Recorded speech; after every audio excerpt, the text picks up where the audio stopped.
A lot of these are going to be pretty straightforward, so we'll try to be efficient here as we jump through them. So opening things up from that admin console, right? It'll first open us up to our dashboard. This is really just a top-down, how many active members do I have? How many invites do I have out? Do I have any extra licenses available for this, right? So if you need to add a couple of users, you could come here and see, okay, I got to add, 2 more seats because I've only got one open. It's also going to give you a way to just get a quick view of how much storage you have available, where that storage is allocated, both by folder as well as by usage, and then some quick stats around file activity and kind of, what types of things are being interacted with in the system. Moving down the list here, you'll have your full list of members. Now, this is where there's a little bit of a branch. If you are on Zoho One and you go to invite a member, it's going to boot you over to the Zoho One interface to do that. If you're just on WorkDrive or you have it as kind of a standalone application, then you'll just be adding users directly through here. Again, here we've got our team folders. There's going to be a whole section on that. So we're just going to highlight here that this is another place to see them. You'll see team folders pop up a lot because they're kind of the primary way that you're going to organize things inside of WorkDrive. So this is just another place to go where you can see them, see how much storage they're using, and create new team folders as needed. Now, client users is a kind of interesting one with WorkDrive. There are a lot of cases where you are not going to need to have any client users to interact with people that aren't in your organization, right? So when Brett earlier is showing a collection being made and sent out to people, they do not need to be a client user to do that. If you give someone an external share link, even with edit permissions, they do not need to be a client user to do that. Client users are kind of a way to add someone as a user who would actually go into that main interface and interact with things in a more free and kind of open way, rather than them maybe saving a link and accessing it through that link later. I do want to highlight they're currently not supported for Workplace when it's part of a bundle. So for Zoho One, Workplace, and Remotely. But again, for all the things we've done, doing external links and collections, we've never had to use them. We've always found that honestly, it's a lot smoother and easier to give someone an external link with a password and have them access things that way and not have to, really worry about managing this other type of user. Yeah, and that was one of the big issues for a long time with WorkDrive was the ability to share externally, especially, if you were in Zoho One, because really you had to actually have a user license. The external shares were just a mess at the end. They've just cleaned it up tremendously. And I think with collections, the sharing that they put in, you're right. We never really run into this anymore. Next here on our admin panel is just a quick way to generate activity reports, right? So here we can basically say, show me activity by all members or by certain members within a given time period. And then we can limit down to see all the different types of activities that they might do.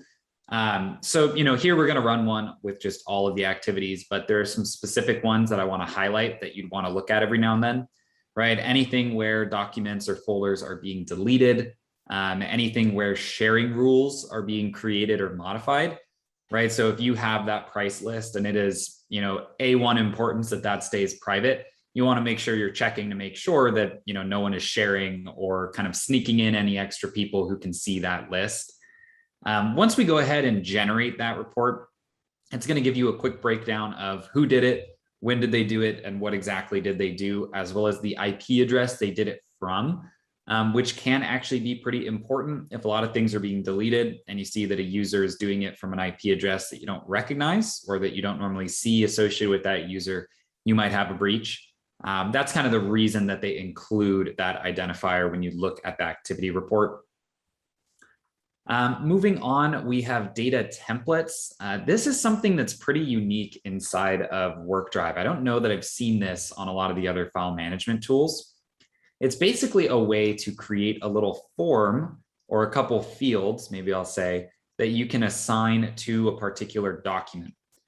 These become really useful when you're trying to find documents later, because you might have a document you might have a set of documents related to a certain department that might be in a variety of different folders or a variety of different places based on who needs access to them.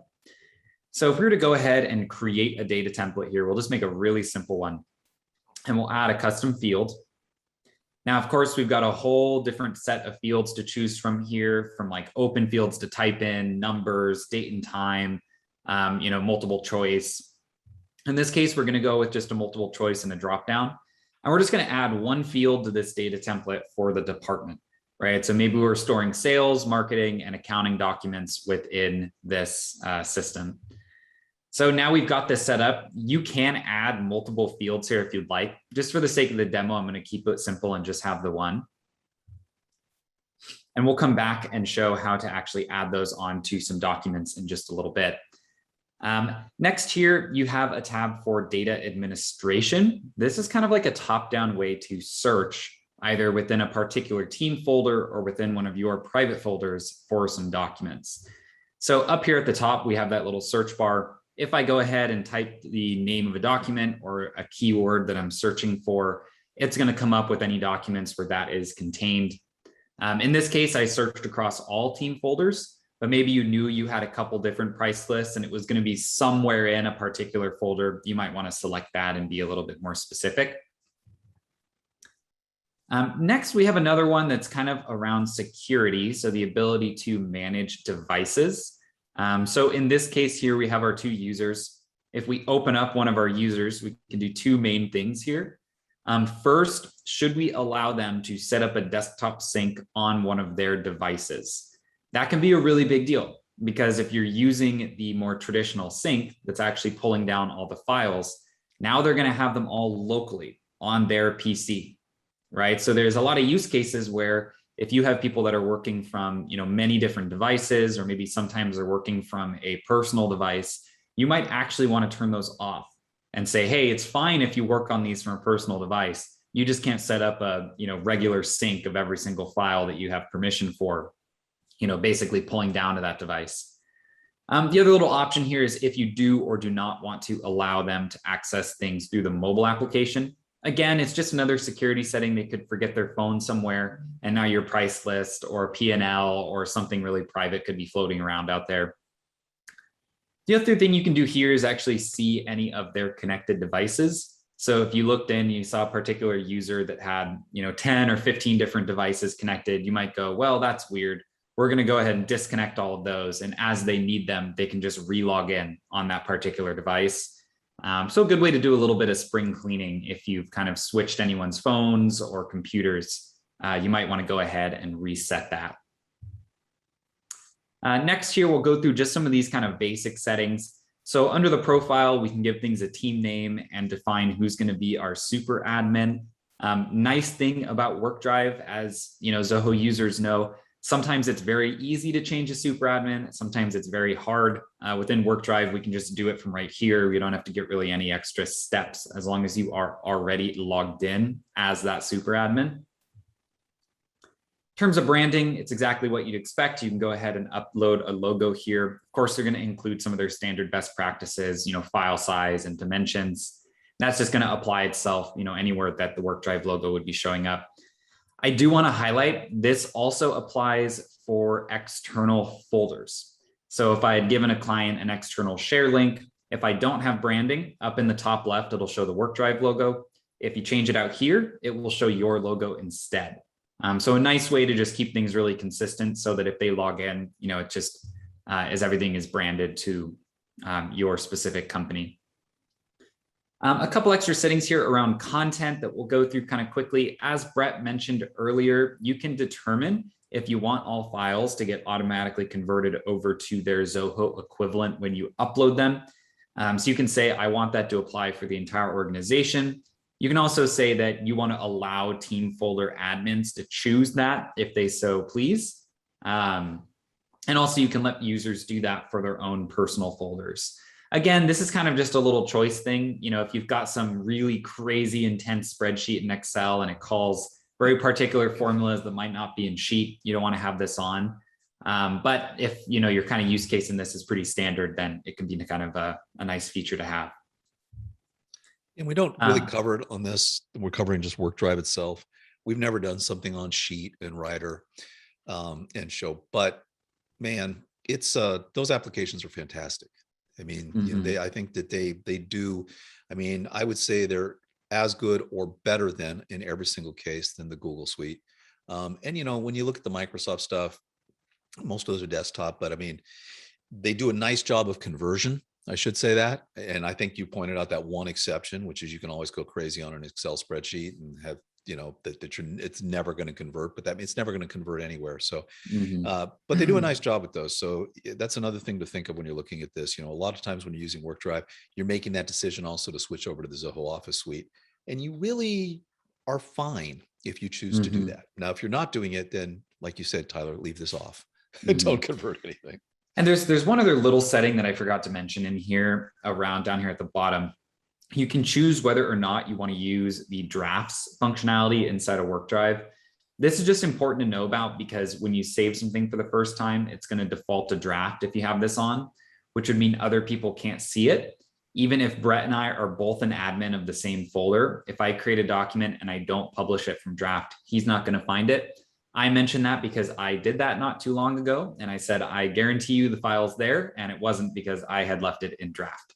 So I like to highlight that's where that is. If you want to turn that off and just make it so you don't need to publish things for them to be publicly visible, you can do that here.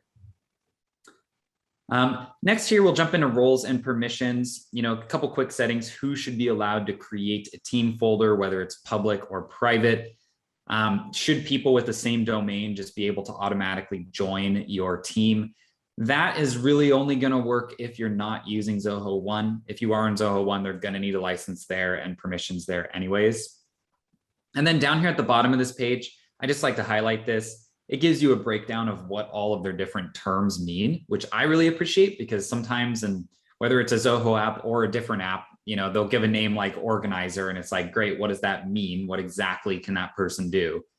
So here they give you every single specific thing that someone can do in a folder or to a document based on what kind of role they have.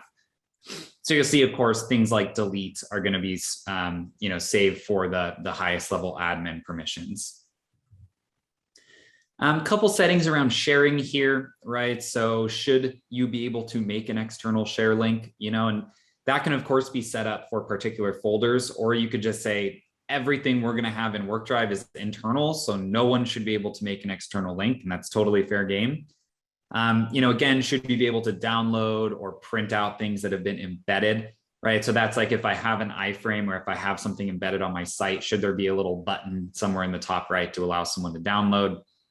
And lastly, like Brett showed you earlier, should we be able to create those collection requests, or is this just going to be an internal system and we want everything to go through one of our users? Yeah, it's important to note, if you want to go back there a little bit, but the allow, download, and print for embedded, if this is turned off, you don't get the option because you also get this option individually. Every one of these things shows up as an option when you're doing sharing. But once these are turned off, they don't show up as options. So oftentimes people get confused about that. It's like, hey, I thought I could share this. You could, but it got turned off globally. And so that's not giving you that ability. So this is somewhere where you need to go off and take a look. Yeah, that's good to highlight that. A lot of these permissions, like you're saying, are first set up globally, then set up per team folder, and then set up per external link. So you get a lot of different opportunities to choose these.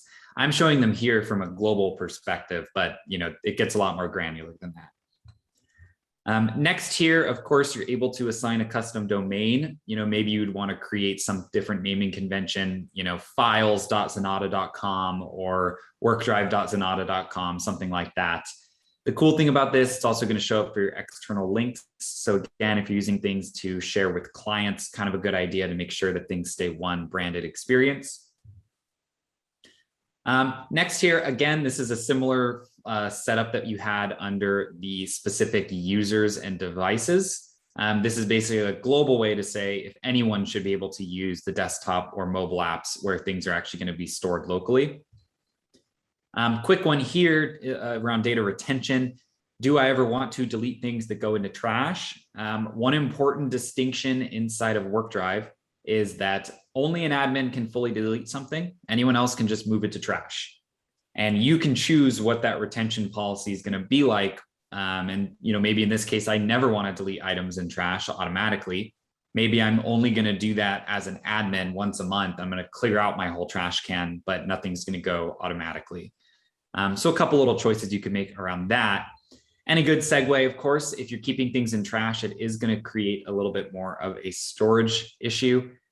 Here, you're kind of just able to say, should there be a limit inside of my folders? Again, these are different than team folders, right? Brett and I might be working together in a team folder, but I might have my own private folder where I'm just storing a whole bunch of high-res images.